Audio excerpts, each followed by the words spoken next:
नमस्कार, रामकृष्ण हरी. मी विक्रांती शिंदे. आपण पाहताय पुढारी न्यूज.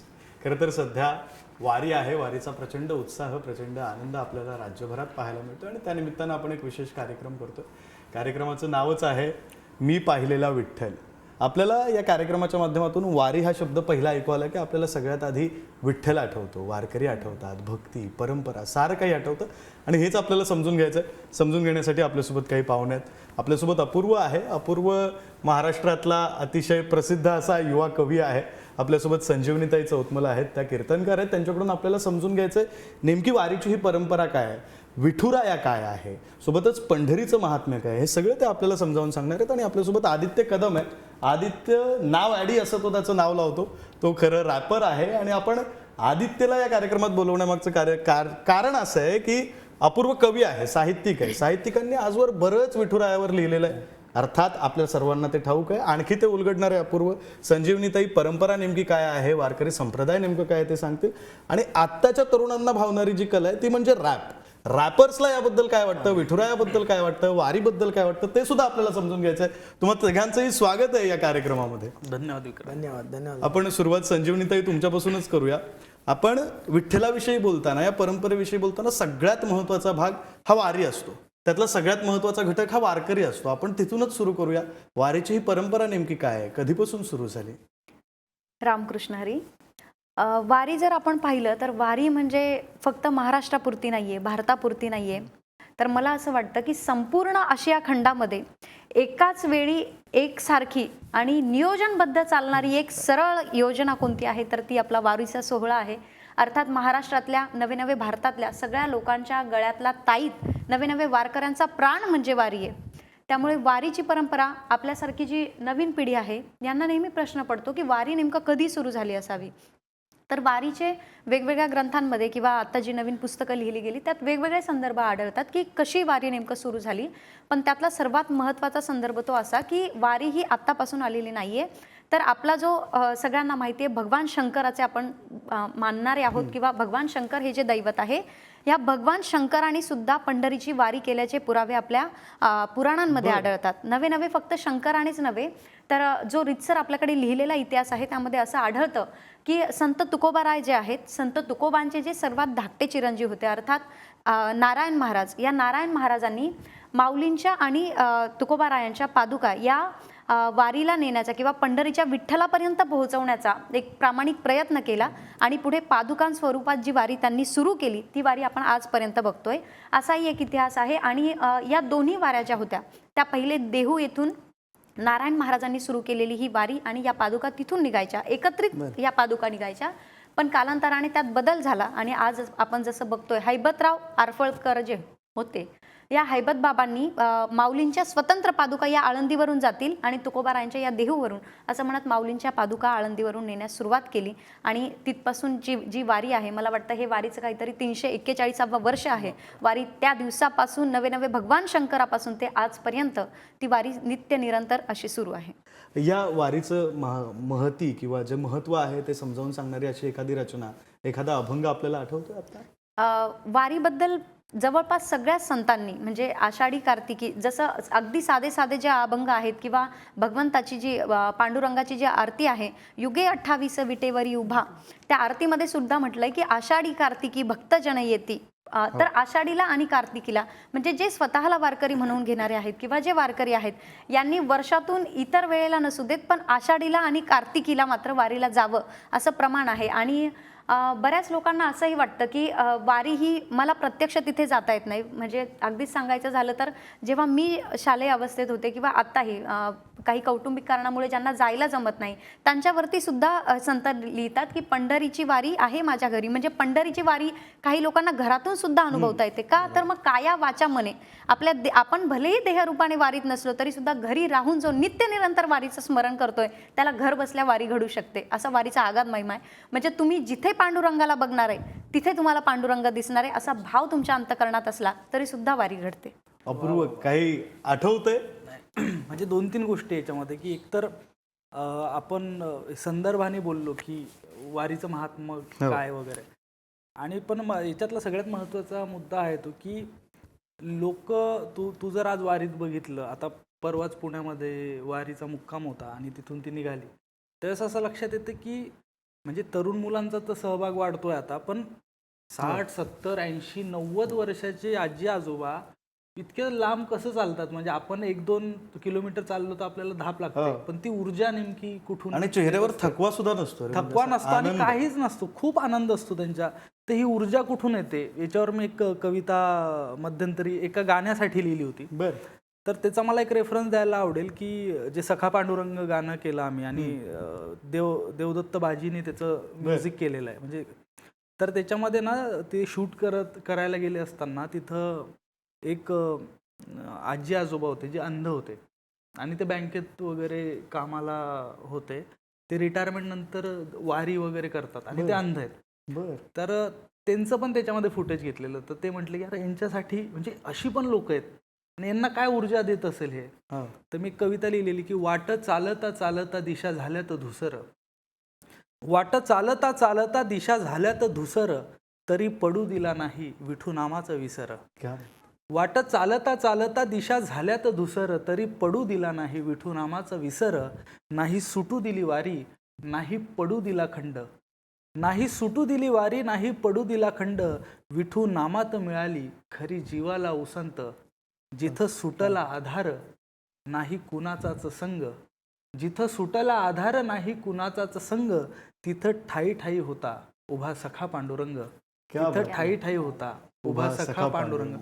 आणि संजीवनी ताईंनी आता सांगितलं आपल्याला की लोकांना त्यांच्या घरात सुद्धा विठ्ठल, त्यांच्या कामात विठ्ठल दिसतो. तर डॉक्टर विनायक पवार म्हणून एक कवी आहेत मराठीमधले, त्यांची एक कविता त्यात ते खूप छान लिहितात की तुकोबाच्या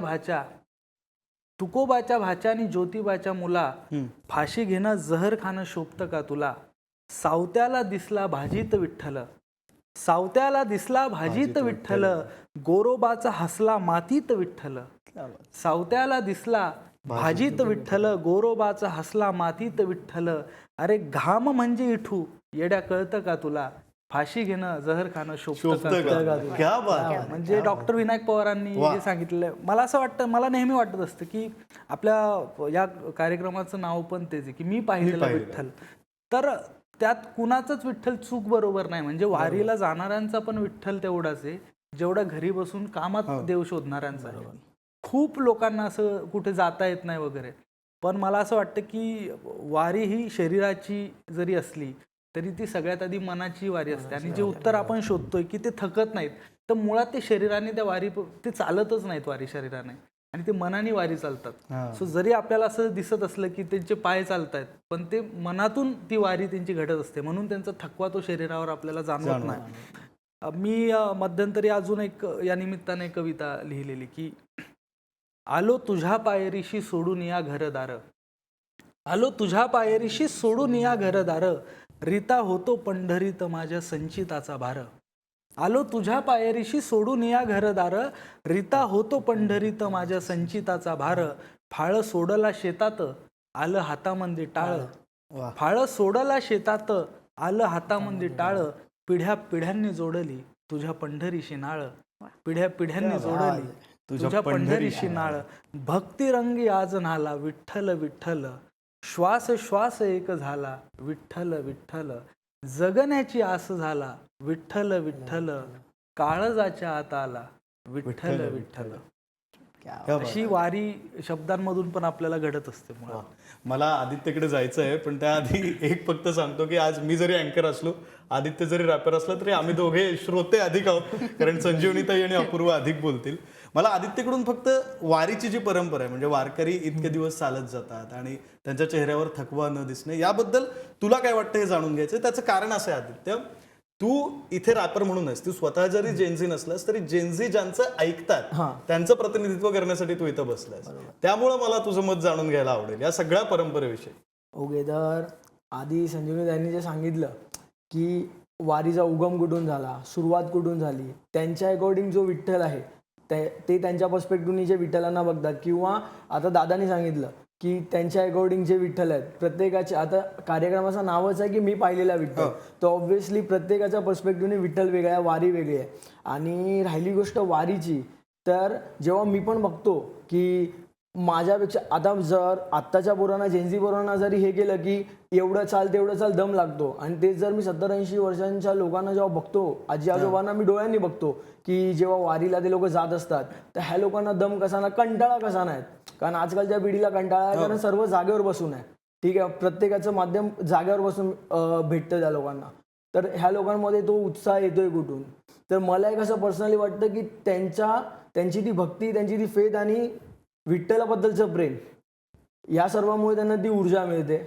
विठ्ठलाकडे जेनझी कसे बघतात रे? म्हणजे तू कसं बघतोस वैयक्तिक विठ्ठलाकडे जेनझी? ओके, तर बोलायला गेलो आपण तर माझ्या पर्स्पेक्टिव्हने आहे ना, जेव्हा मी जेनझी लोकांमध्ये बसतो तेव्हा मोस्टली असं आहे ना की अभंग कीर्तन हे त्यांच्यासाठी जरा लांबची गोष्ट आहे. हो, आत्ताच्या काळामध्ये जर गेलो तर आत्ताच्या काळाचे एक चांगलं आहे की दादासारखे आणि ताईसारखे लोक प्रतिनिधित्व घेत आहेत, पुढे येत आहेत आणि त्याचा प्रचार करतायत, प्रचार करायचा प्रयत्न करतायत. तर त्यांच्यामधले अर्धे जण ते अडॉप्ट करतायत, ते कल्चर घेत आहेत, पण काही लोकांना ते अजून पण नवीन आहे. इव्हन माझ्यासाठी पण हे जेवढं नवीन आहे ना, तेवढं खूप लोकांसाठी हे नवीन आहे की या विषयामध्ये जाणं. जसं मगाशी मला दादा पण बाहेर बोलला की डायव्हर्स होणं महत्त्वाचं आहे, डायव्हर्स होणं झालेलं चांगलं असतं.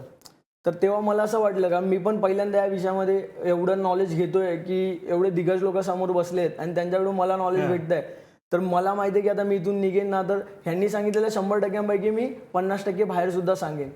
तर त्या लोकांना मी कळवून देईन की ओके, वारी म्हणजे काय असतं, विठ्ठल म्हणजे काय असतं, आणि विठ्ठलाला प्रत्येकजण आपापल्या पर्स्पेक्टिव्हनी कसं बघतं.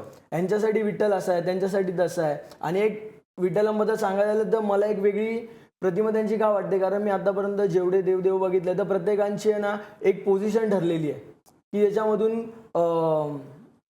विठ्ठलाची जर मी हे बघितली तर विटेवर उभा आहे, कमरेवर हात घेऊन तो स्वतः वाट बघत उभा आहे, असं त्यातून दिसून येतं आपल्याला.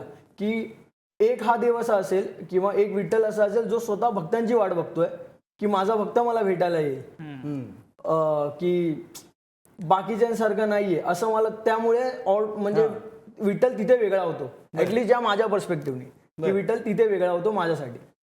मला हा विषय घ्यायचाच आहे संजीवनीत आहे की विठ्ठल कसा इतर देवांपेक्षा वेगळा आहे. म्हणजे तो मलाही वेगळा वाटतो, त्याच्यावर बोलू आपण. पण मला आता रॅपर आणि कीर्तनकार किंवा संत परंपरा याच्यामध्ये एक गोष्ट जी सारखी वाटते ती अशी वाटते की रॅपचा उगम मला असं वाटतं, तुला तर माहित असेल अपूर्व, यासाठीच झाला होता, विद्रोह करण्यासाठी, टू रेज द क्वेश्चन्स. संत तुकाराम महाराज विद्रोहीच होते की, म्हणजे हा एक समान धागा मला दिसतोय. त्याविषयी संजीवनीत तुम्ही बोलावं असं मला वाटतं. आता जसं आपल्याला आधीने सांगितलं तसं विठोबा हा देव कसा आहे, तर वाटप आहे उभा भेटीसी आवडी, भक्तांच्या भेटीची वाट पाहणारा विठोबा आहे. तुम्ही जर इतर कुठल्याही देवाला जर गेले, कुठल्याही देवाची तुम्ही एक मूर्ती आता डोळ्यासमोर आणा, जवळपास 25 ते 30 फुटांपेक्षाही लांब तो देव असतो आणि इथून हात जोडून फक्त तुम्ही त्याला डोळ्यांनी बघू शकता. पण जगाच्या पाठीवरती माझा एकमेव पांडुरंग असा आहे ज्याच्या चरणावरती डोकं ठेवण्याचं सौभाग्य तुम्हाला प्राप्त होऊ शकतं. आणि ते जे सुख आहे, मूर्ती जर बघितली तर अगदी काळी कुळकुळीत मूर्ती आहे, हातांमध्ये कुठलेही आयुध नाहीयेत, शस्त्र नाहीयेत. शंकराला पाहिलं तर त्रिशूल दिसेल, आदिशक्ती एखाद्या जगदंबेला पाहिलं तर आपल्याला एखादं युद्ध म्हणजे जे आहे हत्यार ते दिसू शकतं, वध करण्यासाठी काहीतरी हातात त्या देवतेने किंवा देवीने शस्त्र घेतलेलं दिसेल. पण माझा विठोबा हा इतका गोड आहे, संत त्याचं इतकं सुंदर वर्णन करतात. जसं की तुकोबाराय आपल्याला रूपकामध्ये सांगतात की रूप पाहता लोचनी सुख झाले हो साजनी. मला कशात सुख मिळतंय, तर मला अर्थात विठोबाचं रूप पाहिल्यानंतर सुख मिळतंय. आणि हे रूप कसं आहे, तर सोन्या चांदीने तुम्ही कदाचित कितीही मडवले गेलात तरी सुंदर दिसणार नाही. पण आमच्या सगळ्या वारकऱ्यांच्या गळ्यामध्ये जे आम्ही पवित्र तुळशी माळा घालतो, त्या तुळशी माळेला या विठ्ठलाने आपल्या गळ्यामध्ये बांधलेलं आहे. बांधलेलं नव्हे, कितीही सर्वसामान्य शेतकरी असू दे, कष्टकरी असू दे, श्रमिक असू दे, त्या प्रत्येकाला अगदी सहज, ज्याला तुम्ही आत्ताच्या भाषेत अफोर्डेबल म्हणाल, इतक्या सहज उपलब्ध होईल अशी तुळस प्रत्येकाच्या दारोदारी दिसणारी ती तुळस भगवंताने त्याच्या गळ्यामध्ये प्राप्त करून घेतली आहे, म्हणजे स्वतः घालून घेतली आहे. तुळशी हार गळा कासे पितांबर आवडे निरंतर हेचे ध्यान. तुकोबाराय सांगतायत की माझ्या गळ्यामध्ये घातलेली ही तुळशीची माळा, विठोबाच्या गळ्यातली ही तुळशीची माळा आणि त्याच्या कमरेला असलेला हे पिवळा पितांबर, याने तो इतका सुंदर दिसतोय, मला तोच विठोबा आवडतोय. एक नव्हे, दोन नव्हे, तर अशा अनेक आपण सकाळी सकाळी भूपाळ्या ऐकतो. जसं राजस सुकुमार मदनाचा पुतळा, रवी शशिकळा लोपलिया, कस्तुरी मळवट चंदनाची उटी, रुळे माळ कंठी वैजयंती. हा कसा दिसतोय तर राजस सुकुमार दिसतोय, अतिशय सुंदर दिसतो. एक नव्हे, दोन नव्हे, प्रत्येक संतांनी विठोबाच्या या सुंदर रूपाचं वर्णन केलंय. जसं की प्रत्येकाला आपल्या हरिपाठाचा जो पहिलाच अभंग आहे तो प्रत्येकाला माहिती आहे. सुंदर ते ध्यान उभे विटेवरी, करकटेवरी ठेवून या, तुळसी हारगळा कासे पितांबर, आवडे निरंतर हेची ध्यान. इतकं सुंदर रूप आहे, दुसऱ्या कुठल्याच रूपाकडे तुम्हाला जायची आवश्यकता नाहीये. इतकं सुंदर मनाला मोहिनी घालणारं हे त्याचं रूप आहे. आणि जसं मी आत्ता बोलले, या विठोबाला भेटण्यासाठी आपण सगळे भक्त उतावीळ असतो आणि खूप भगवंत सुद्धा भक्तांची वाट बघत असतात. परंतु ज्यांना वारी शक्य होत नाही किंवा आज जे आपली या कार्यक्रमाच्या माध्यमातून जे सगळे आपले प्रेक्षक आज ही वारी बघतायत, त्यांना मला सांगायचंय की मी आता बोलताना बोलले की आई बाबा ज्या वेळेला वारीला जायचे, मनामध्ये खूप इच्छा असून सुद्धा नेमकं शाळा सुरू होण्याचा कालावधी आणि वारीचा कालावधी अगदी सेम असतो, म्हणजे जून जुलै महिना. यामुळे आपल्याला वारीला जाणं शक्य होत नाही. तिथे माऊली ज्ञानोबा राय स्वतः लिहितात की सकळ तीर्थाची ये धुरे, जे का माता पितरे तया सेवेसी शरीरे लोण कीजे. म्हणजे आपल्या आई वडिलांच्याच पायामध्ये जर आपण सगळ्या तीर्थांना शोधलं तर आपल्याला कुठल्याच वारीला जायची गरज नाहीये. त्यामुळे या तरुण पिढीने काय आदर्श घ्यायचा आहे, मला खास करून आधीला सांगायला आवडेल की जी लोक आपल्याला ऐकू शकत नाहीत किंवा तुम्ही आता जसं म्हणतात की कीर्तनापासून या परंपरेपासून दूर आहेत, त्यांनी फक्त विठ्ठलाचं रूप आपल्या आई वडिलांच्या चरणचिन्हांमध्ये बघायचा जरी प्रयत्न केला तर त्यांना साक्षात विठ्ठल सापडेल. आम्ही आमच्यावरून सांगतोय की आई बाबांची वारी घडावी म्हणून आम्ही शाळेला जाताना आईला सांगायचो की आई वर्षभराचा डब्बा तू बनवतेस, पण तुझी वारी व्हावी म्हणून आम्ही आमचा डब्बा किमान हे पुढचे 20 दिवस घेऊन जाऊ. आणि असं म्हणत माझ्या आई वडिलांच्या आज 18 वाऱ्या पूर्ण झाल्यात, आम्ही लहान असल्यापासून. भले आम्हाला वारी घडली नसेल पण आई वडिलांना वारी घडते यात जे सुख आहे आणि त्यांना जे विठोबाचं दर्शन मिळते, बस त्या आई वडिलांच्या चरणचिन्हांमध्ये आम्हाला सुद्धा विठोबाचं सुख मिळतंय, ही आम्ही अनुभवलेली वाट. वा वा वा, क्या बात. अपूर्व विठ्ठलाच्या रूपावर आपण बोलतोय. म्हणजे विठ्ठलाच्या रूपावर तिने खूप चांगलं, आता तुकाराम महाराजांनी ज्ञानेश्वर महाराजांनी जर वर्णन करून ठेवलंय तर त्याच्यावर परत आम्ही दुसरं कोणी काय बोलणार. पण मी एक वेगळ्या अंगाने की आता तिने सांगितलं की त्यांच्या पदचिन्हांमध्ये आम्ही विठ्ठल शोधत असतो. तर मला असं वाटतं की म्हणजे आई वडिलांच्याच नाही, म्हणजे तू गावाकडे बघ, वारीवरतून कुणीही आलं तर त्याच्या पायांमध्ये विठ्ठल शोधण्याचं काम हे वारकरी संप्रदायामध्ये आहे. आणि प्रत्येकाला माऊली संबोधण्याचं काम, म्हणजे ज्ञानोबा राय पण म्हणतात की भेदा भेदा मंगळ हे खूप चांगल्या पद्धतीने वारकरी संप्रदायात आज सुद्धा पाळल्या जातं. आणि मला वाटतं हीच मुळात वारकरी संप्रदायाची शक्ती आहे. ज्यावेळेस भारतामध्ये आपण जातीय वैमनस्य बघतो किंवा धार्मिक द्रोह बघतो हे सगळं, तर मला असं वाटतं वारकरी संप्रदाय एकमेव असा संप्रदाय असेल की जो कुठलाही जातीभेद मानत नाही, धर्मभेद मानत नाही. आणि ही सगळ्यात महत्त्वाची गोष्ट त्यातल्या त्यात आहे की इतक्या वर्षांपासून चालत आलेली एखादी परंपरा कुठेही गढूळ न होऊ देता ती सातत्याने चालवत ठेवणं. पण मला असं वाटतं की जसं देश चालवायला संविधान असतो त्या पद्धतीने ही वारकरी संप्रदायाची जी वाटचाल आहे ही पूर्णपणे आपल्या संत साहित्यांवरती अवलंबून आहे. म्हणजे आणि हे जे संत आहेत हे आपल्या साहित्यामधून चमत्कार सांगत नाहीत, हे आपल्या साहित्यामधून काहीही तुम्हाला कर्मकांड सांगत नाही, ते मुळात विरोध करतात या सगळ्या गोष्टींना. म्हणजे आता मध्यंतरी महाराष्ट्रभर प्रकरणं गाजली, आता पण आज पण कालपासून न्यूजवरती काही गोष्टी चालू आहेत या जादूटोण्याच्या वगैरे. तर तुकाराम महाराज आपल्याला तेच सांगतात की दंभेकरी सोंग दावी जगा अंतरी भावना वेगळीची, किंवा घरोघरी झाले बोंधू कर्म करून म्हणती साधू. तर अशा पद्धतीचं हे जे प्रबोधन आहे हे आपल्याला या संत साहित्यातून सांगितलेलं आहे. आणि आपल्या आयुष्यातलं जी प्रत्येक कुठलीही अडचण असेल त्या अडचणीवरती कशी मात करायची हे त्या तत्वज्ञानाच्या माध्यमातून आपल्यापर्यंत पोहोचतं. आणि त्याचा साक्षात्कार हा वारकरी संप्रदायातल्या सगळ्या लोकांना होतोय, म्हणून तो जो विश्वास आहे तो आढळ आहे. नाहीतर आपल्या लक्षात येतं की प्रत्येक ठिकाणी लोक फायद्यासाठी आपण जातो की इथं गेल्यानंतर, इथं दर्शन घेतल्यानंतर किंवा इथं दान केल्यानंतर आपल्याला काहीतरी त्याचं फळ मिळणार आहे. पण असं वारकरी संप्रदायात काही नाही, कारण ते फळ त्यांना रोजच्या हरिपाठातून आपसुकच मिळत असतं, त्या अभंगातून आपसुक मिळत असतं. आणि हे इतर लोकांचं सांगत असताना मला तुकाराम महाराजांचं सगळ्यात मोठं योगदान हे मला असं वाटतं की या संत साहित्याचं हे कवितेच्या परंपरेला आहे. म्हणजे आम्ही आज जे काही लिहितो हे तिथूनच आलेलं आहे. आणि बरं आमच्या खानदानातला बाप आम्हाला काय सांगतो की करी तो कवित्व म्हणालही कोणी नव्हे माझी वाणी पदरीची. म्हणजे आम्ही काहीतरी लिहिल्यानंतर आम्हाला वाटतं की यार काय लिहिलं आपण, पण आमचा जो बाप आहे तो काय म्हणतो की करी तो कवित्व म्हणालही कोणी नव्हे माझी वाणी पदरीची, माझे या युक्तीचा नवे हा प्रकार मज विश्वंभर बोलवितो, काय मी पामर जाणे अर्थभेद वदवी गोविंद तेची वदे. म्हणजे हा जो समर्पण भाव आहे, हा जो अहंकार, म्हणजे हा अहंकाराचा अभाव जो आहे आपल्या याच्यामध्ये, तो मला वाटतं की तोच तुम्हाला एक संत म्हणून मोठा करत असतो. आणि मुळात हीच खरे संत असतात की ज्यांनी वैराग्य स्वीकारलेलं आहे, जे विषयांचा सोहळा अनुभवत नाही. तुकाराम महाराजाचंच म्हणतात. दीपूचित्र एका ठिकाणी असं म्हणतात की ज्याच्यावरती जीव ओवाळून टाकावा असा एकमेव कवी मराठी साहित्य विश्वात ते, तो म्हणजे तुकाराम. म्हणजे याच्या पलीकडे आपण काय सांगणार. म्हणजे तू प्रत्येक आपल्या रोजच्या दैनंदिन जीवनात आपण तुकारामांचे अभंग असे सहज म्हणीसारखे वापरतो, आपल्याला कळत नाही. म्हणजे त्याच्यामध्ये की पोट लागिले पाठीशी हिंडावे तो देशोदेशी, किंवा सहकार चळवळीचं जर आपण म्हणत असू तर एकमेका सहाय्य करू अवघे धरू सुपंत, आता वृक्ष वाचवा वगैरे चालतात तो वृक्षवल्ली आम्हा सोयरे. म्हणजे असा जीवनाचा कुठलाच घटक नाही ज्यावरती तुकाराम महाराजांनी लिहिलेलं नाही. आणि तरुण मुलांना पण मला सांगायचं की तुम्ही प्रेम कविता वगैरे वाचता, पण तुम्ही तुकाराम महाराजांनी मांडलेलं प्रेम तुम्ही वाचा.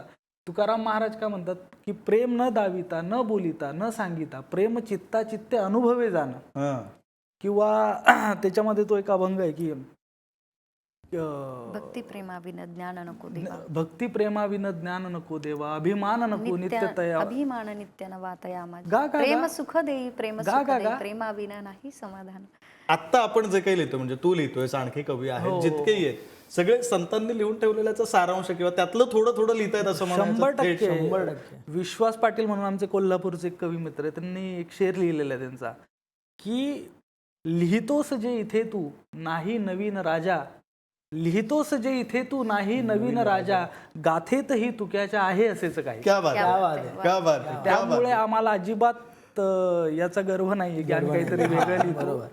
फक्त एकी वेगळ्या पद्धतीने वेगळी भाषा वापरून वेगळ्या प्रतिमा वापरून लिहू शकतो, पण ते सगळं आधी लिहून ठेवलेलं आहे. आणि संत साहित्य पण जेवढे पण साहित्यिक असतील, रॅपर असतील, तो पण रॅपच आहे. बरोबर. म्हणजे जे जे वृत्त आहेत त्याच्यातले जे मीटर आहेत हे सगळे रॅपिंगचेच मीटर आहेत. म्हणजे आपण इतके कीर्तनकार म्हणजे रॅप फ्लो म्हणजे पद्धती वेगवेगळ्या झालेल्या आहेत, पण शेवटी रॅपिंग मध्ये आपण काय सांगतो, कवितेत काय सांगतोय आपण, तत्वज्ञान सांगतो, आपण विद्रोह मांडतो, हे सगळं संत साहित्यामध्ये. त्यामुळं मला असं वाटतं की याला असं वेगळं न बघता हे खूप पौराणिक काहीतरी आहे मुळात त्याच्यामध्ये पण आपल्याला, आणि मुळात ते वर्तमान आहे म्हणून आजपर्यंत चालू आहे. ते जुनं असतं तर आजपर्यंत इथपर्यंत वाहत नसतं आलं. अगदी अपूर्व जसं म्हणाला, म्हणजे तेव्हा संतांनी लिहून ठेवलेलं हे आता सुद्धा, म्हणजे आता पत्रकारितेत असल्यामुळे राजकीय परिस्थितीला कसं चपखल बसतं हे आम्हाला रोज अनुभवायला मिळतं. प्रत्येक गोष्टीत ते चपखल बसतं. इतकं सुंदर संतांनी लिहून ठेवलंय. संजीवनी ताई, मला प्रश्न असा विचारायचा आहे, म्हणजे संत परंपरेनं, वारकऱ्यांनी, वारीच्या परंपरेनं नेमकं काय दिलं? म्हणजे अपूर्व जसं म्हणाला, साहित्य दिलं संतांनी, खूप कविता दिल्या, खूप अभंग दिले, नेमकं काय दिलं? शिकवण सगळ्यात मोठी काय दिली ते मला विचारायचं. जर आपण सगळ्या संतांच्या त्या काळाचा जर विचार केला तर जसं की आपण उदाहरण म्हणून घेऊया माऊली ज्ञानोबरायांचा कालखंड, 12व्या शतकाच्या आसपासचा तो काळ आहे. आणि 12व्या शतकामध्ये ज्यावेळेला आता आपण सगळेजण बोलतो की आमची जी सगळी अस्पृश्यता होती, असमानता होती, ही कोणी घालवली तर अर्थात छत्रपती फुले शाहू आंबेडकर या सगळ्या विचारांनी घालवली. पण जर तुम्ही नीट अभ्यास केला किंवा बघितलं तर 11वं शतक म्हणजे म्हाईंभटांचा जो काळ होता, चक्रधर स्वामींचा काळ होता, तो कालखंड होता. आणि त्या कालखंडामध्ये भूतदया वगैरे इथपर्यंत ठीक होतं. पण पुढे जाऊन सगळ्या तळागाळातल्या जातीपातींना एकत्र आणायचं किंवा ज्या लोकांना अस्पृश्य समजलं जात होतं, समाजापासून दूर ठेवलं जात होतं, त्या सगळ्यांना एकत्र आणण्याचं, प्रत्येक तळागाळातल्या घटकांना वरती आणण्याचं किंवा एकत्र आणण्याचं काम कुणी केलं तर अर्थात या भगवा पताक्याने केलं. कसं केलं?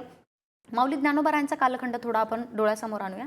आणि ज्या सगळ्या संत साहित्याचा आपण अभ्यास करतो त्यामध्ये तुम्ही जर सरळ पाहिलं तर यारे यारे लहान थोर याती भलते नारी नर, करावा न लगे विचार चिंता कोणासी. लहान या मोठे या, स्त्री या पुरुष या, बघा तुम्ही आज जर आपण काही परंपरा पाहिल्या तर त्या ठिकाणी आजही महिलांना मज्जाव केला जातो. पण माझा वारकरी संप्रदाय हा इतक्या मोठा मनाचा संप्रदाय आहे. इथे स्त्रियांना बंधन नाही, पुरुषांना नाही, राहण्याचं नाही, वागण्याचं नाही, खाण्याचं नाही, पण एक आहे की पूर्णतः तुमचं वर्तन कसं पाहिजे तर नामस्मरण तुमच्या वाणीमध्ये सतत पाहिजे. अशा काही मर्यादा आहेत ज्या तुमच्या आत्मिक उत्कर्षाकडे तुम्हाला घेऊन जातील, पण तुमच्यावर मर्यादा कुठल्याही नाही. आणि म्हणूनच जर आपण नीट अभ्यास केला, काही अभंग आपण जर पाहिले तर कबीर मोमीन लतिफा मुसलमान सेना नावी जाण विष्णुदास, म्हणजे प्रत्येक जातीपातीचा संत आज आपल्याला पाहायला मिळतो. एवढंच नव्हे तर आज आपण जर संतांचं जर थोडंसं जीवनचरित्र जर बघितलं, जसं आत्ता अपूर्वाने सांगितलं की संत सावता महाराजांना कांदा मुळा भाजी अवघी विठाबाई माझी, म्हणजे भाज्यांमध्ये देव दिसला. गोरा कुंभार संत जे आहेत त्या संतांना तर बाळ त्यांचं त्यांनी त्या चिखलामध्ये तुडवलेलं आपण पाहिलं, म्हणजे इतका स्वतःचा विसर पडला होता. तर मग या संतांनी आपल्याला काय शिकवण दिली तर जे सामाजिक उत्थान जे झालं त्यातून समता, एकोपा आणि सगळ्यांना एकत्र आणण्याचा, अर्थात समानतेचं जे तत्व, नवे नवे ते ज्या देवाला मानतात ना, जर तुम्ही विठोबाला बारकाईनं पाहिलं तर दोन्ही डोळे एका ठिकाणी आहेत, दोन्ही संपूर्ण चेहरा एका ठिकाणी स्थिर आहे, दोन्ही हात कमरेवरती एकाच म्हणजे पॅरलल लाईन ज्याला आपण म्हणतो अगदी समान आहे, समांतर. त्याचे जर चरण आपण पाहिले तर विठोबाचे पाय सुद्धा एका ठिकाणी आहे. समचरण दृष्टी विटेवरी साजिरी तेथे माझे हरिवृत्ती राहो, म्हणजे समान तत्व देणारा विठोबा आहे. आणि अर्थात विठोबाला जे मानणारे आहे त्यांनी सुद्धा या जगाला काय दिलं तर समतेचं तत्व दिलं. बघा तुम्ही, अगदी लहान वयाचे माऊली ज्ञानोबाराय आहेत, प्रत्येकाच्या दारोदारावरती माऊली ज्ञानोबाराय जात आहेत आणि सगळ्यांच्या दारामध्ये भिक्षा मागतायत, पण कोणी एक माऊली ज्ञानोबारायांना भिक्षा देत नाहीत. संन्यासाची पोरं म्हणून हिनवतायत. बहिणाबाई चौधरी फार सुंदर लिहितात की अरे संन्यासाची पोर कोणी बोलतीही नये, टाकी देईल पोराचे कधी तोंड पाहू नये. असं तोंड न पाहणारा तो समाज होता आणि त्या समाजामध्ये माऊली ज्ञानोबाराय स्वतः राहत होते. आणि राहत असताना ज्या वेळेला भिक्षेचं पात्र पुढे केलं तर या कर्मठ समाजाने माऊली ज्ञानोबारायांच्या झोळीमध्ये माती टाकली पण अन्न मुखाला लावू दिलं नाही, इतका कर्मठ समाज. पण माझा तोच ज्ञानदादा, तोच ज्ञानोबा ज्या वेळेला समाधीला जातो त्यावेळेला मात्र हे विश्वची माझे घर हा विचार पुढे ठेवतो आणि जो जे वांछिल तो तेला हो हा विचार जगापुढे ठेवतो. मला वाटतं माऊली ज्ञानोबारायांचं पसायदान म्हणजे ह्या जगाच्या महानतेसाठी माऊली ज्ञानोबारायांनी लिहिलेलं पसायदान म्हणजे या विश्वात्मक देवाला मागितलेली एक सकारात्मक प्रार्थना आहे. नवे नवे मी म्हणते संत नसतील, जसं एखाद्या स्त्रीचं पूर्णत्व म्हणजे तिचं मंगळसूत्र आहे, तसं आमचा वारकरी संप्रदाय आणि आमचे संत म्हणजे आम्हा सगळ्या कीर्तनकारांसाठी, नवे नवे वारकऱ्यांसाठी सौभाग्य अलंकार आहे. जोपर्यंत संत आमच्या परंपरेत नसते तर आज आमची कदाचित विल्हेवाट लागली असते, आम्ही सन्मार्गाला जाऊ शकलो नसतो. पण आम्हाला योग्य भावाकडे घेऊन जाणं. आणि मी सांगितलं की देवाला दुसरं तुमचं काहीच नकोय, तर तुम्हाला पैसा नकोय, काही नको. जसं आपण पुण्यामध्ये वारी आल्यानंतर बघतो, भले भले गडगंज संपत्ती असणारे लोक सुद्धा इतक्या उदार मनाने तिथे दानधर्म करतात, अक्षरशः वारकऱ्यांची पाय दाबण्याची सेवा करतात. माऊली ज्ञानोबाराय लिहितात की जेथ संपत्ती आणि दया दोन्ही वसती एके ठाया, ते जाण धनंजया विभूती माझी. मी कुठे तर जिथे संपत्ती आहे पण त्या संपत्तीसोबत दयेचं तत्व जिथे आहे तिथे माझं वास्तव्य आहे. आणि अंतःकरणातली दया कोण शिकवतं तर संत शिकवतात. जसं अपूर्व बोलत होता, प्रत्येक शब्दाला संतांचे प्रमाण आहे. जसं की आम्हाला त्या शब्दांचा अहंकार होऊ नये असं अपूर्व म्हणतोय. महाराज लिहितायत, अहंकाराचा वारा न लागो राजसा, माझ्या विष्णुदासा भाविकासी, नामा म्हणे तया असावे कल्याण, ज्यामुखी निदान पांडुरंगा. की मला अहंकार सुद्धा नको. आणि वाचा इतकी पवित्र, एवढी वैराग्यवान वाचा महाराजांची होती, संत तुकोबारायांची होती की आपल्याला बघा लोकांना नामस्मरण करा, सन्मार्गाला लागा हे सांगावं लागतं, पण तुकोबारायांना कुठलीही क्रिया करताना त्या वाणीला विराम मिळत नव्हता. म्हणून तुकोबाराय लिहितात, माझी मज झाली अनावर वाचा, छंद या नामाचा घेतला से. इतका सुंदर छंद महाराजांना लागला होता. म्हणून लोकांनी छंद पण कुठले जोपासले पाहिजे तर जे आपल्याला सन्मार्गाला नेतील, आपल्या आत्मिक जीवनाचं जे कल्याण करतील ते छंद आपण जोपासले पाहिजे, अशी शिकवण आपल्याला हे संत साहित्य देतं. क्या बात आहे, क्या बात आहे. संजीवनीताई, मला आणखी एक प्रश्न तुम्हाला विचारायचा आहे. म्हणजे तो माझ्या मनात प्रश्न होताच. सकाळी मी तुम्हाला फोन केला, तुम्ही फोन उचलल्या रामकृष्ण हरी म्हणाला. म्हणजे आपण हॅलो म्हणतो, नमस्कार म्हणतो, काय करतोय असं विचारतो. वारकरी परंपरेमध्ये आहे की भेटलो, फोन उचलला, पहिला शब्द येतो रामकृष्ण हरी. ही नेमकी काय परंपरा आहे, याच्या मागचं कारण काय?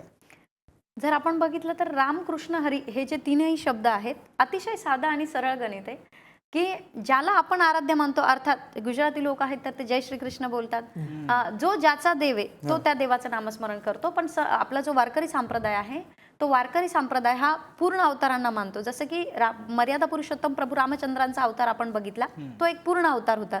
तसा कृष्ण हा जो अवतार आहे तो या बघा तुम्ही श्रीराम प्रभूंच्या अवतारामध्ये सुद्धा प्रभू रामचंद्रांना काही मर्यादा आल्या नाही, तर देव असून वनवास सोसणारा आपल्याला जगाच्या पाठीवरती कुणी मिळणार नाही, पण तरी सुद्धा पूर्ण पुरुषोत्तम अवतार असून देखील भगवान श्रीरामांनी वनवास सहन केला. म्हणून त्या रामाची आठवण म्हणून पूर्ण पुरुषोत्तम अवतार, त्याच्या मर्यादा आम्ही पाळल्या पाहिजे. असं म्हणतात की रामाचा आचार घ्यावा आणि श्रीकृष्णाचा विचार घ्यावा आणि हरीचं स्वरूप घ्यावं. म्हणून रामाचा आचार शिकवतो आणि श्रीकृष्ण जो तुम्हाला आम्हाला सगळ्यांना आवडतो, आम्हाला श्रीकृष्णासारखं राहावं वाटतं, पण संप्रदाय असं सांगतो की रामासारखे वागा. म्हणजे आचार कोणाचा घ्यायचा आहे तर आचरण श्रीरामांचं घ्यायचंय आणि श्रीकृष्णाचा विचार घ्यायचा आहे. आणि अर्थात या सगळ्या स्वरूपाला वेड लावणारं जे स्वरूप आहे ते अर्थात बाळकृष्णाचं म्हणजे हरिस्वरूप जो आहे, भगवान नारायणाचं अर्थात विष्णूचं जे स्वरूप आहे ते स्वरूप. म्हणून या तिघांचंही एकत्रीकरण ज्या शब्दामध्ये आहे, ज्या नामस्मरणात आहे, असं रामकृष्ण हरी हा वारकरी संप्रदायाचा आद्यमंत्र आहे. क्या बात आहे. रामकृष्ण हरी.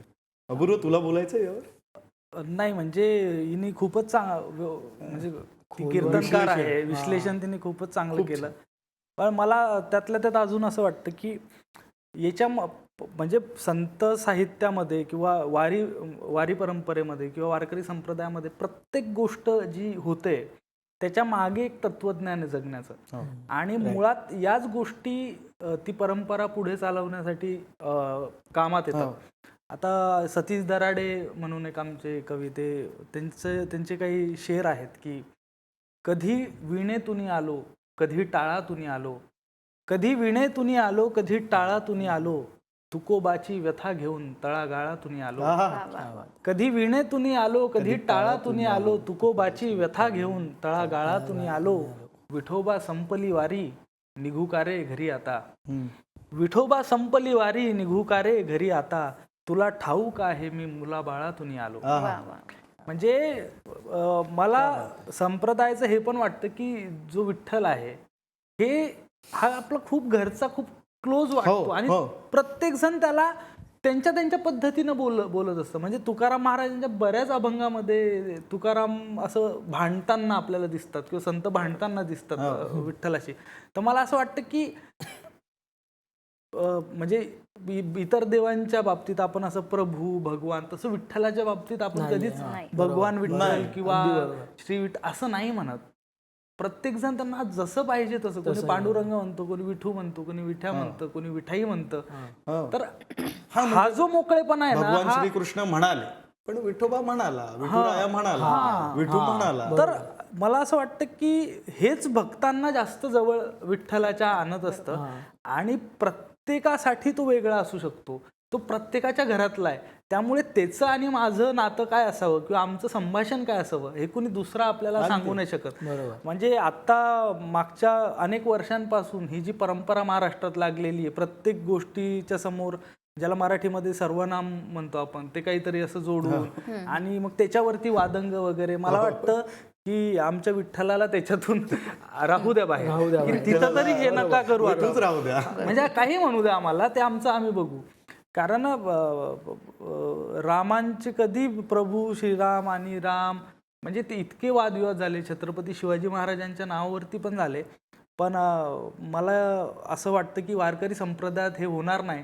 कारण मी तेच सांगितलं की जर तुकाराम महाराजांनीच काही काही म्हणून ठेवलेलं आहे तर मग परत कुणी सांगू नाही शकत आम्हाला आम्ही काय म्हणायचं. अजून तरी झालेलं नाही, भविष्यात होणार नाही अशी आपण अपेक्षा करूया. कारण आता वारकरी संप्रदायाच्या नावावर सुद्धा राजकारण सुरू झालंय, आपला तो विषय नाहीये. पण मला हिला संजीवनीला विचारायचंय की असे कुठले अभंग आहे की जिथे हक्कानी किंवा भांडताना आपल्याला विठुरायाशी दिसतायत संत? बरोबर आहे.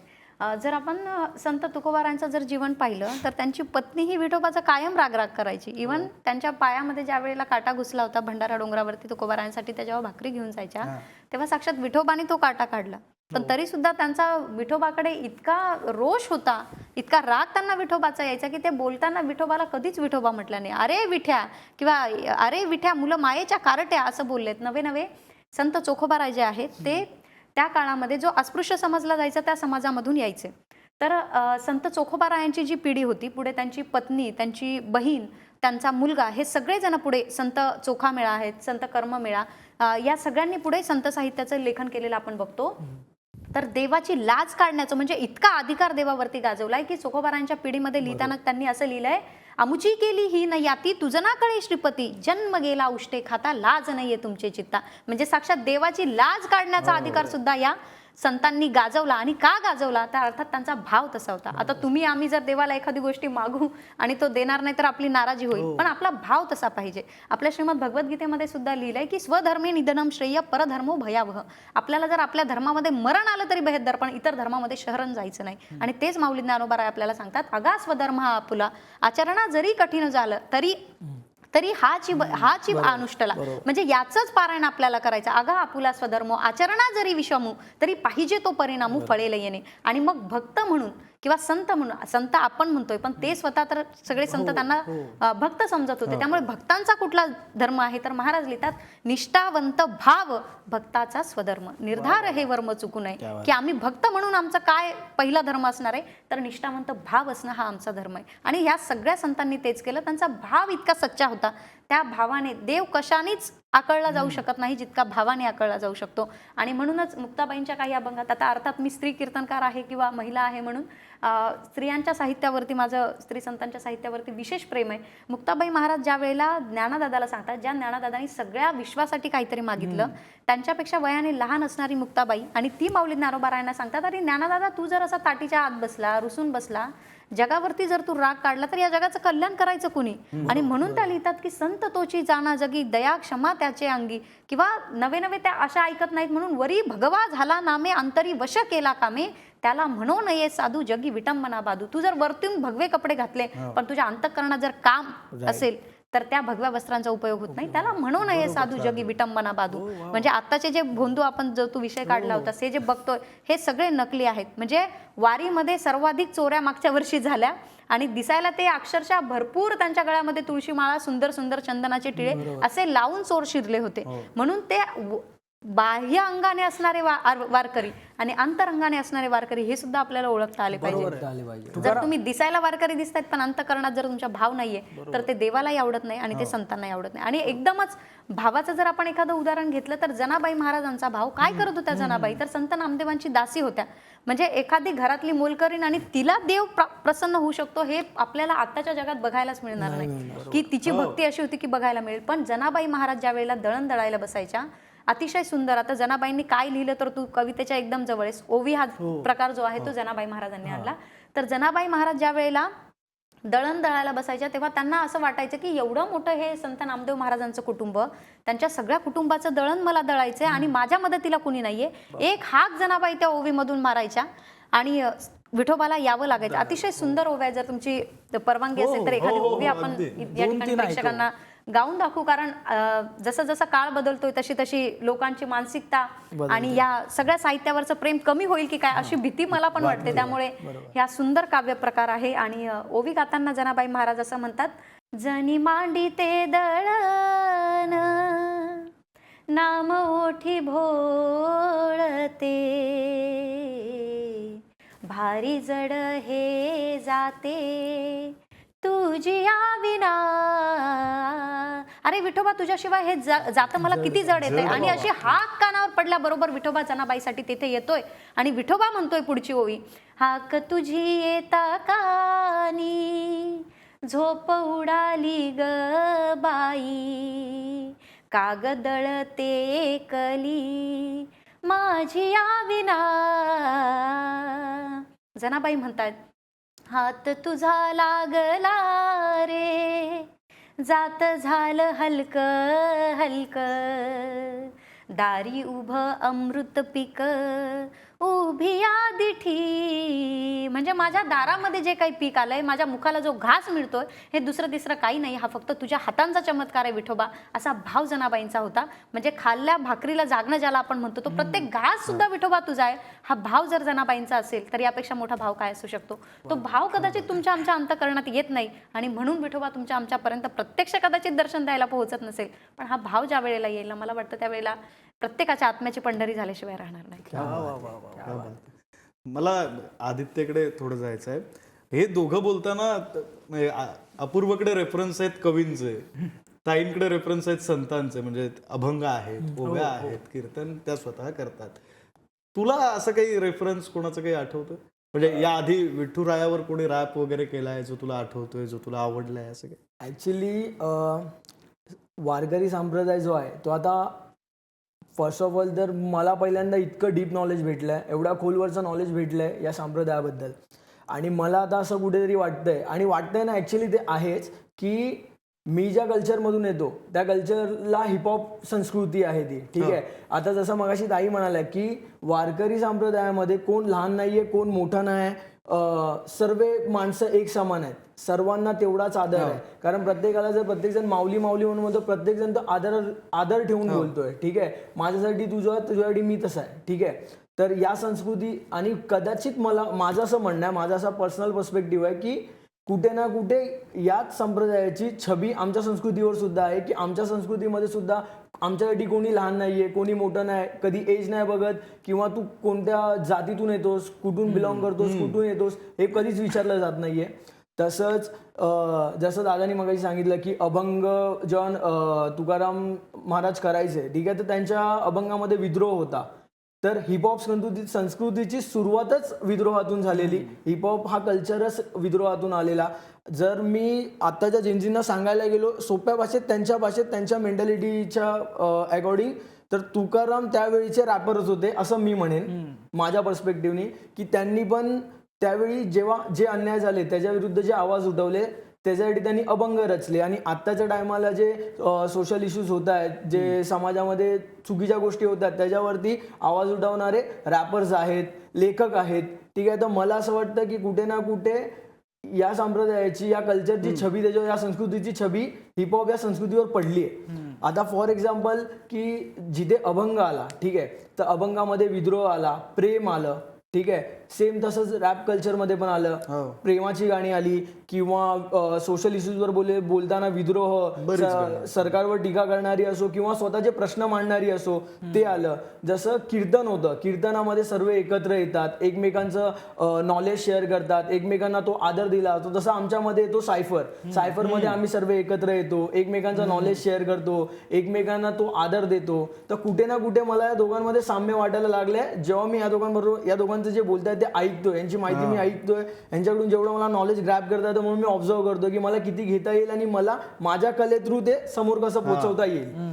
कारण कुठे ना कुठे जसं ताई म्हणाले की कुठे ना कुठे प्रेम कमी व्हायची भीती आहे, तर ती भीती हळूहळू खरी होत जाऊ नये. तर याची भीती मला पण आहे. याच्याबद्दल मला सुद्धा एवढं माहिती नव्हतं. आता मला हेवा वाटायला लागला, त्यामुळे आता ती भीती माझ्या मनामध्ये 0.1% ऐकशील बरोबर. तर ते कुठे ना कुठे 0.1% ती माझ्या पण मनामध्ये आलेली की यार हे खूप छान आहे, हे खूप सुंदर आहे आणि हे खूप मवाळ आहे, मजा येते ऐकायला आणि याच्यामध्ये अर्थ डीप आहे. आणि जसं दादा बोलला की आपण जे पण लिहितो आणि आपल्याला एका वेळी असं वाटतं की अरे काय लिहिलंय मी, तर तो जो गर्वाचा एक 0.1% येतो की काय लिहिलं यार माझ्यासारखं काय लिहिलं. मग तेव्हा एक असं होतं की अरे आपल्या खूप अगोदर कोणतरी लिहून ठेवलंय, बस त्यांची भाषा वेगळी होती, त्यांचा ऍक्सेंट वेगळा होता, त्यांची मांडायची पद्धत वेगळी होती, तुमची वेगळी आहे, पण तुम्ही सुद्धा तेच लिहिताय.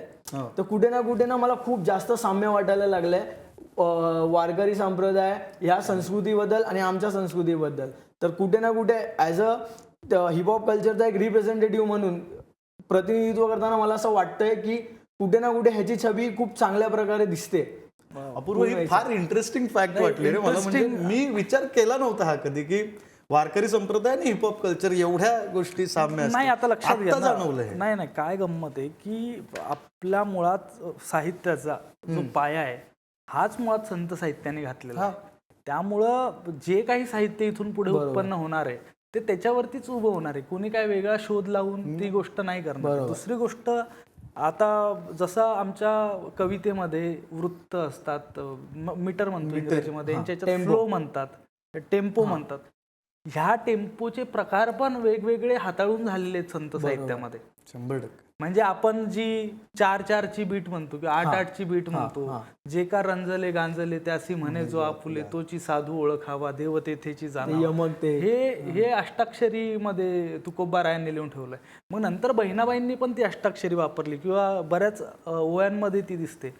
ज्ञानोबारायांनी 6-6-6-4चं हे वापरलेलं, ज्याच्यात आज पण लोक अनेक गोष्टी लिहित असतात न कळतपणे, पण तो जो उगम आहे त्या फ्लोचा, जसं रॅपरच्या परंपरेमध्ये, तो हा संत साहित्यातूनच आलाय. आणि मला वाटतं की ते त्यांना लक्षात घ्या की तो फ्लो का गरजेचा असतो लिखाणात, लोकांच्या लक्षात राहावं म्हणून. लक्षात राहावं बरोबर म्हणून. बरोबर, अगदी तो इंटरेस्टिंग पाहिजे. तर तू विचार कर, संत साहित्य 400-400 वर्ष झाली आजपर्यंत आपल्या मनामध्ये, त्याचं कारणच ते आहे ना की ते या कलेमध्ये खूप महारथी होते. बरोबर बरोबर. दुसरं गोष्ट मला असं नेहमी वाटत असतं की आपण जगभरातले जर साहित्यिक घेतले तर मी नेहमी म्हणत असतो असं की मला असं वाटतं की जगातला सगळ्यात ट्रेंडिंग आणि जर व्हायरल कवी जर कुठला असेल तर तो ज्ञानोबा राय आहेत. मला असा जगात कुठला कवी दाखवून द्या की ज्याला रोज गावाखेड्यामध्ये रोज वाचल्या जातं. हरिपाठाच्या निमित्ताने ज्ञानोबा रायांना रोज वाचल्या जातं. असा जगात कुठेच कवी नाहीये. त्यामुळे मला तेच नेहमी वाटत असतं की आपण बऱ्याचदा आपल्याला असं वाटतं की बाहेरून कुठून तरी आलं कल्चर किंवा काहीतरी आलं ते भारी. तसं नाही, आपल्या मातीतच हे सगळं उत्पन्न झालेलं आहे. आणि हा विचार आपण केला पाहिजे. मुळात मी मध्यंतरी कोणाला तरी ते सांगत होतो की आपला जो बेस आहे या सगळ्याचा, जो पाया आहे तो इतका भक्कम आहे की याच्यावरती तुम्ही काहीही आणून मर्ज करू शकता. म्हणजे उदय आणि रॅपमध्ये अभंगही येऊ शकतात, काहीही येऊ शकतं. आणि तसं जर असेल तरच ती कला खरी महाराष्ट्राच्या मुळाशी जाऊ शकते. आणि कधीही त्याच गोष्टी मला असं वाटतं कवी म्हणून किंवा संतांनी पण तेच केलंय की जे आपलं आहे, जे आपल्या मातीतलं आहे, ते जितकं आपण मांडत जाऊ तितकंच ते जगभरापर्यंत पोहोचत जाईल. आणि तेच सगळं आहे. बरोबर बरोबर. मी आता आपल्याकडे थोडा कमी वेळ आहे, मी पुन्हा एकदा आदित्यकडे जातो. आदित्यने एक विठ्ठलाशी तो संवाद साधतो असा रॅप लिहिलेला, आपण तो ऐकूया. कारण काय वाटतंय रॅपर्सला विठ्ठलाबद्दल ते आपण समजून घेऊया. तर मी जे लिहिलंय तर माझ्या लिहिण्यामध्ये मी विठ्ठलाशी संवाद साधतोय. ठीक आहे. आता जसं दादा मगाशी म्हणालेला की विठ्ठल हा कोणाचा एक असं ठरलेलं नातं नाही की जसं एक्झाम्पल देताना ताई म्हणाले की भगवान कृष्ण आपण बोलतो, तसं विठ्ठलाला कोणी एक सर्वनाम दिलं नाहीये. विठ्ठल कधी माझा भाव असेल, कधी मायबाप असेल, कधी माझा मित्र असेल. ठीक आहे. ते माझ्या सिच्युएशनवर डिपेंड आहे. जर मी विठ्ठलाला माझ्या मित्रासारखं, कारण सर्वात गोष्टी आई बाबांना सांगायला जमत नाही, तर मी त्या गोष्टी माझ्या मित्राला सांगतो. तर जर मी ते विठ्ठलाला जाऊन सांगतो तर विठ्ठल माझ्यासाठी एक मित्र आहे. तर मी त्याच्यावर एक लिहिलं आहे की मनामध्ये खूप काय आज ते बोलतोय, मी सहसा इथे येत नाही पण आज मी येतोय. जमत नाही गोष्टी सर्व बापाला बोलायला, म्हणून मायबाप नाही तुला आज मित्रच बोलतोय. ना कधी कीर्तनाला गेलो ना मी भजनं गायले, तबंग कधी गायले नाही सारांश वाचलेत. मी खोलवरती गेलो नाहीये संतांच्या साहित्यात, पण त्यांची विचारसरणी काय राजाई मला माहिती आहे.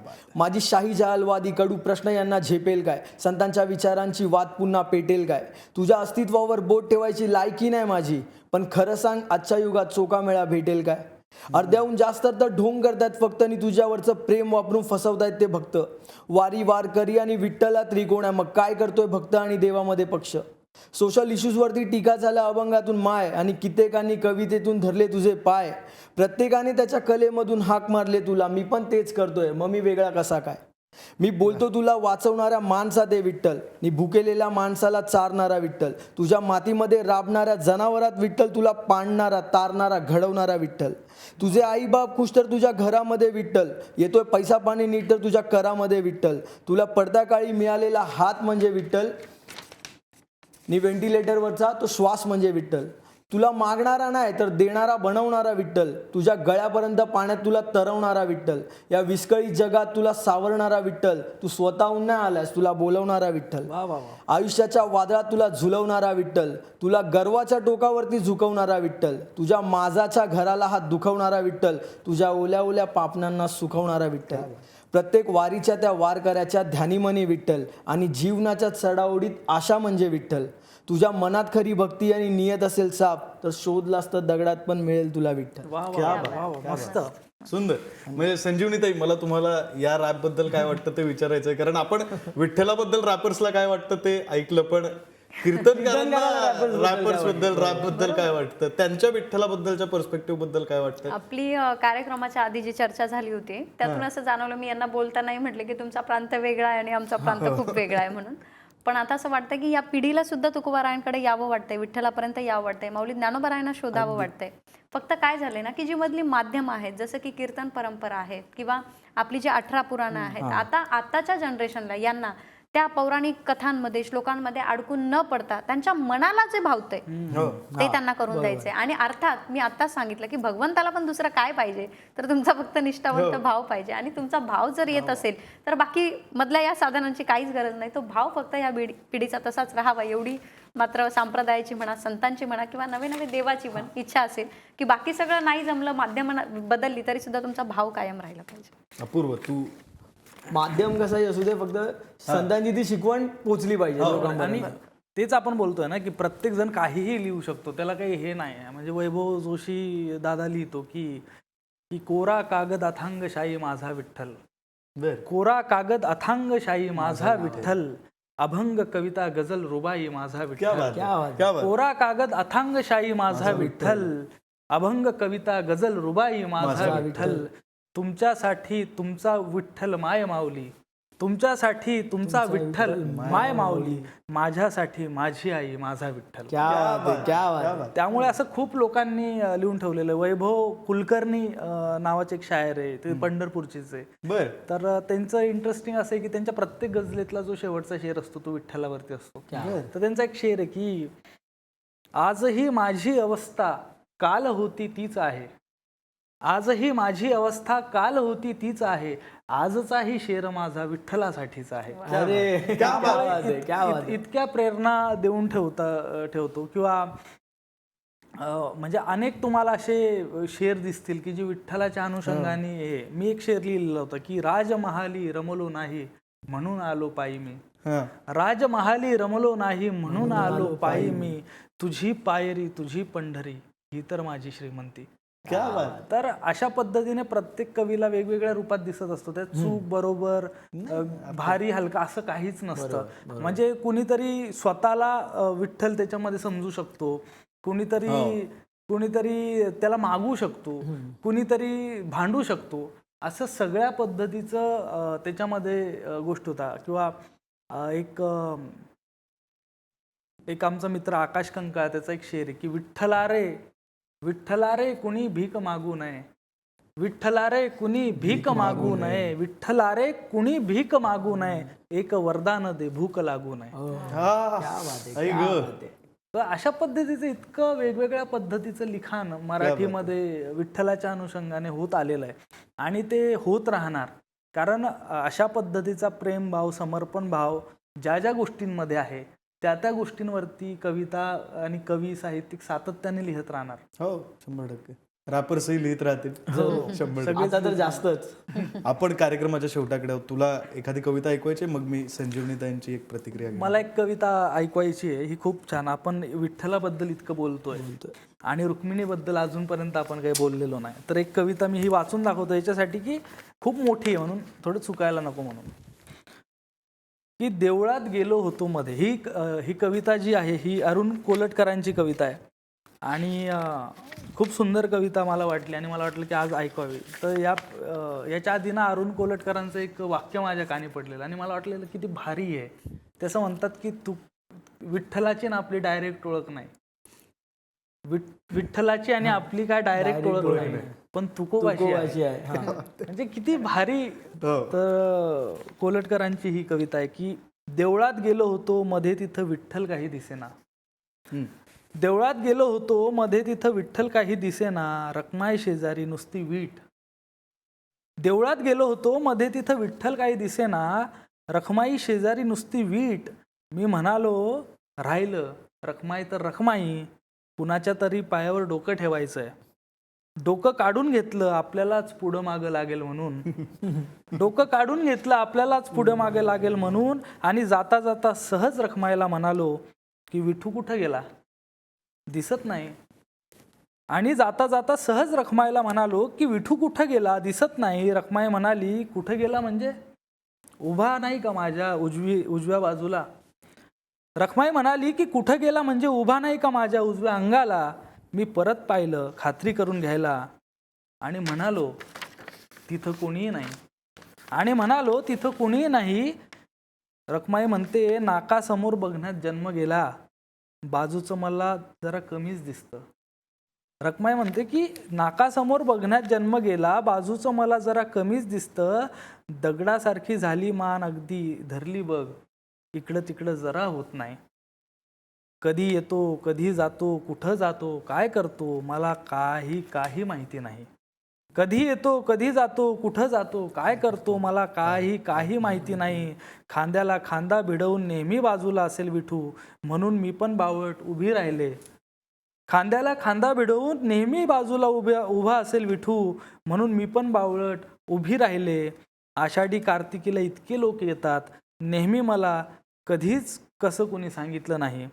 आषाढी कार्तिकेला इतके लोक येतात नेहमी, मला कधीच कसं कुणी काही सांगितलं नाही. आज एकदमच मला भेटायला धावून आलं 28 युगांचं एकटेपण. आहा. आज एकदमच मला भेटायला धावून आलं 28 युगांचं एकटेपण. क्या बात आहे, क्या बात आहे.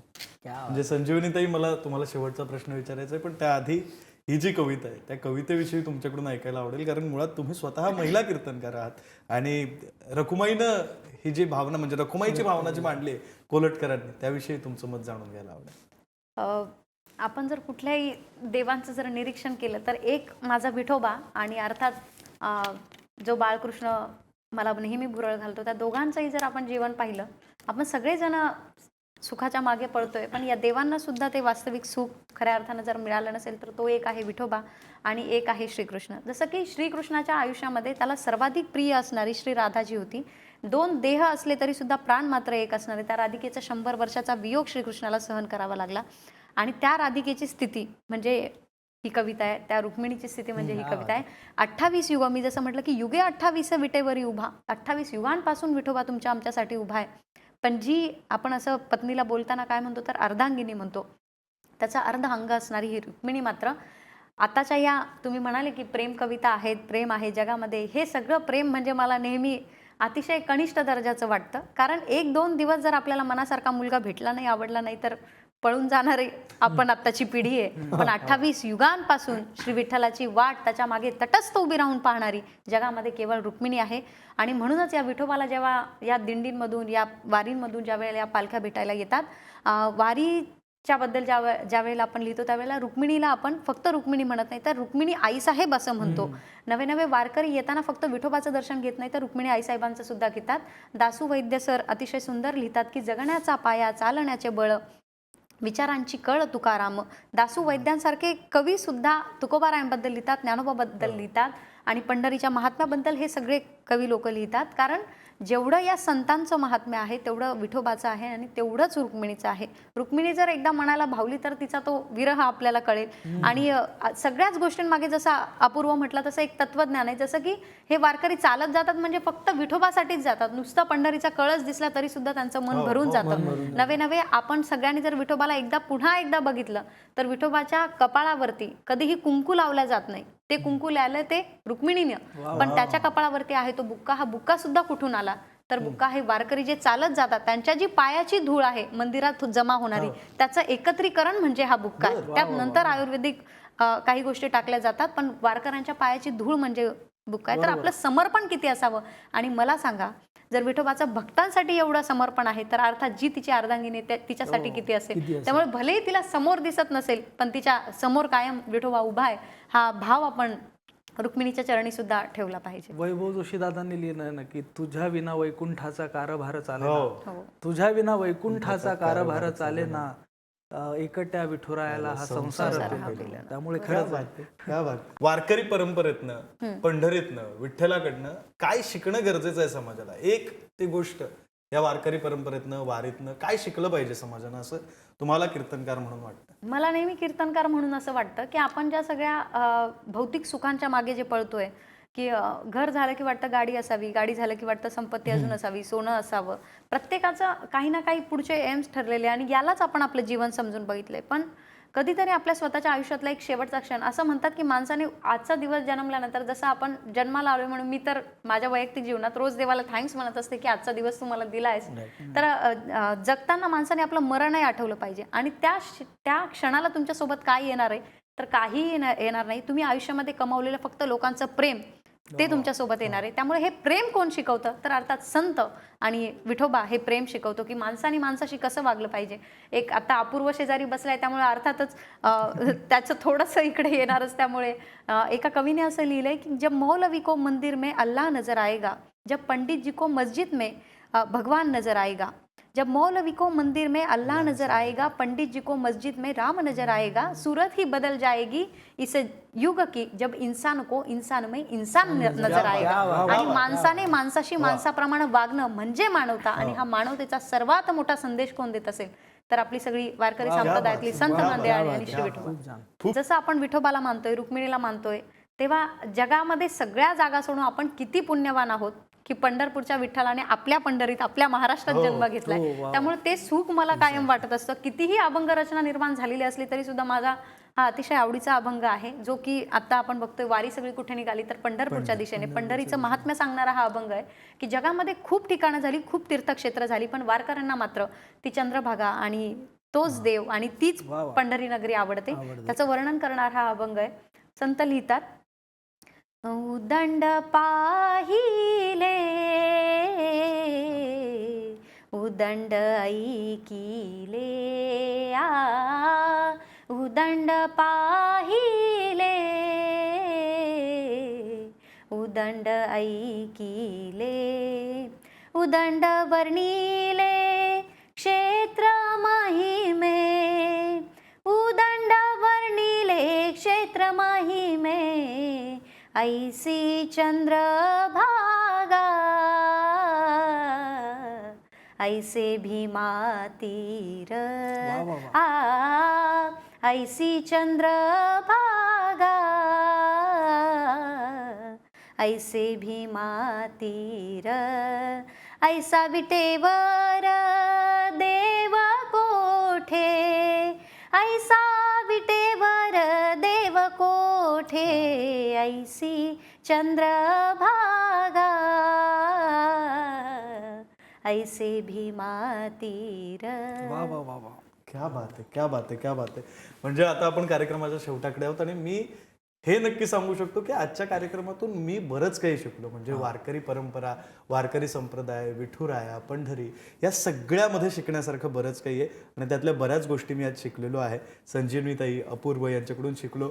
आदित्यनं त्याचा पॉईंट ऑफ व्ह्यू मांडला, त्याच्यातूनही शिकलो. आदित्य सुद्धा आज बरंच काही शिकला असं म्हणतोय. खूप प्रेक्षक म्हणून तुम्ही सुद्धा आजच्या या कार्यक्रमातून बरंच काही शिकाल. ते आपण सगळेजण मिळून आचरणात आणू आणि संतांची परंपरा, संतांची जी शिकवण आहे ती आणखी मोठी होत राहील अशी अपेक्षा व्यक्त करूया. मी पाहिलेला विठ्ठल या कार्यक्रमामध्ये आज आपण इथंच थांबतो. पाहत राहा पुढारी न्यूज.